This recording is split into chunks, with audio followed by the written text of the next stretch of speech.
Quand la visio vous met KO, c'est une petite pause café, c'est l'occasion d'éteindre votre visio. Tiens, voilà. Ah oui, c'est une bonne idée. C'est ça. Vous étiez en visio, vous nous écoutiez d'une oreille. Écoutez-nous attentivement. Fanny Griesmer est avec nous pour cette pause café quotidienne. Bon, c'est vrai que c'est l'enfer, la visio, non ? Oui, pour certains, oui, visiblement. C'est vrai que la visio, on l'utilisait un petit peu, beaucoup, voire pas du tout en fait auparavant. Avec la généralisation du télétravail, la visio est devenue un petit peu le lot quotidien de nombreux salariés. Une réunion sur Teams à 10h, 3 conf calls sur Google Meet l'après-midi, plus un avec votre manager. Et oui, c'est votre entretien annuel. Cerise sur le gâteau, un petit apéro Skype pendant le couvre-feu. Sans compter le Zoom. Voilà. Et le Cibex. On passe, vous parliez de différentes plateformes, on passe de l'une à l'autre, même si vous restez sur la même. Finalement, effectivement, les visios incontournables pour maintenir un semblant de lien social, pratique pour continuer de se voir même à distance. Sauf que vous êtes épuisé, vous soupirez, pestez à la moindre invitation Meet, Zoom, Teams, Skype. Vous n'êtes pas le seul, loin s'en faut. Cela porte un nom, ça s'appelle la Zoom fatigue. La quoi, la Zoom ? La Zoom fatigue. Alors ça, c'est pas dans le dico encore. Pas encore, mais je pense que ça fera son entrée peut-être cette année, je ne sais pas, peut-être l'année prochaine. En tout cas, que vous soyez fatigué, ça on peut le comprendre. Après tout, vous utilisez la visio dans le cadre de votre travail. Mais on pense aussi à la fatigue visuelle. Oui, effectivement, elle est réelle, liée bien évidemment à la fixation prolongée d'un écran. Mais cette Zoom fatigue, c'est une fatigue bien spécifique, une fatigue mentale, un sentiment de lassitude qui vous envahit alors que les visios s'accumulent.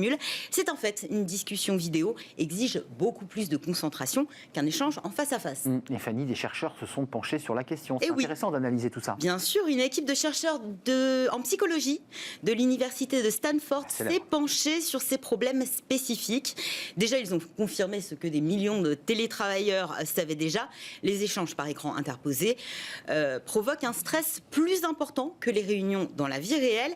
Et d'après leur recherche, plusieurs facteurs entrent en ligne de compte. Donc, ils ont des réponses. C'est déjà la bonne nouvelle. C'est quoi ? Il y a un vrai sujet pour ceux qui en ont fait, et on en a tous fait, c'est l'absence de langage corporel. Exactement. On n'a pas les petits signaux... Sur lesquels on s'appuie en temps normal. Alors, c'est vrai que lorsque vous échangez avec quelqu'un, en face à face, votre interlocuteur reste rarement de marbre. Il bouge, il s'anime. Il vous envoie, en fait, inconsciemment des signes non verbaux que vous interprétez. Par exemple, je hoche la tête, vous allez dire... Non. Voilà. Oui. Non, justement, elle vous écoute. Voilà, je vous écoute. Une posture un petit peu plus engagée. Voilà, ça veut dire je veux prendre la parole. Sauf que ces petits gestes, on les voit pas forcément très bien en visio. C'est vrai que donc le cerveau doit davantage se concentrer pour s'appuyer sur d'autres choses telles que le ton de la voix. Les expressions du visage, pas facile non plus à déceler. C'est pas simple, surtout quand vous avez plusieurs participants lors d'une réunion et que finalement vos interlocuteurs sur un même écran, en fait, chaque interlocuteur, leur image est réduite un timbre-poste. Un petit timbre-poste, voilà. Donc c'est pas simple du tout. Et même si vous avez une bonne connexion Internet, la technologie restitue toujours les informations avec un petit décalage. On a aussi le problème des images qui se figent, ce qui complique encore plus la tâche pour notre cerveau. Et puisqu'on parle de connexion Internet, n'oublions pas aussi qu'il y a des notifications qui perturbent notre concentration, le naturel de l'échange. Je pense notamment aux notifications de mails qui sont nombreuses.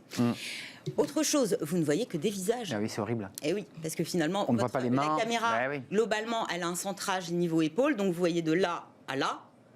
Ça reste quand même relativement limité. Ça ferme plein de visages en face de vous.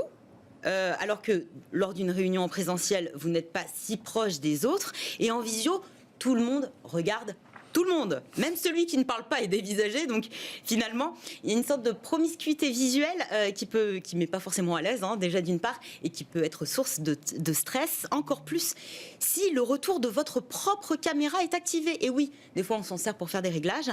C'est comme si vous étiez en réunion finalement avec un miroir, donc vous vous voyez tout le long de la réunion en train de réagir. Sauf que l'effet miroir est nocif, il nous rend généralement plus attentifs et surtout plus critiques envers nous-mêmes, plus que si nous n'avions n'avions pas cette fameuse caméra en retour.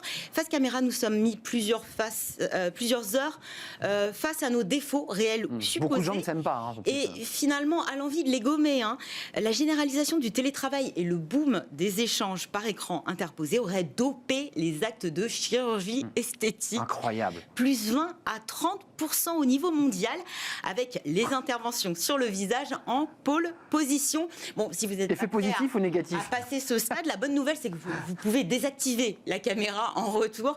C'est à peu près accessible dans la plupart des paramètres des plateformes que nous avons citées. Comment on se prémunit de tout ça? Est-ce que vous avez des solutions? Parce que là, on a fait un diagnostic qui est un peu sombre, sauf pour les chirurgiens esthétiques, qui eux, évidemment, se sont frottés les mains.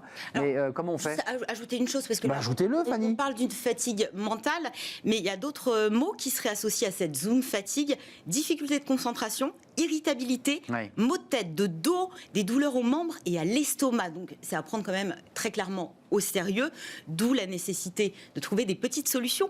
Peut-être penser déjà à faire des pauses, évidemment, des pauses visuelles, à vous accorder un petit temps de récupération entre deux visios, donc adapter aussi les horaires de vos réunions si vous le pouvez. Exit aussi l'utilisation systématique de la caméra, vous pouvez la désactiver à partir du moment où la réunion ne vous concerne plus trop. Donc là, vous vous concentrez sur l'audio ou vous partez faire autre chose si vous le souhaitez.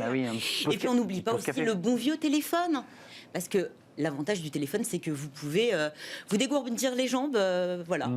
Vous servir un café en même temps. Exactement, et ça, la personne ne le voit pas. Oui, évidemment. Donc c'est quand même un peu un esclavage, c'est un fil, un gros fil à la patte, comme on dit, cette visio. Non, mais en fait, j'avais pas conscience de cette fatigue via Zoom, et j'ai moi-même reçu une invitation à Google Meet, et je me suis dit, ah non, pas une visio.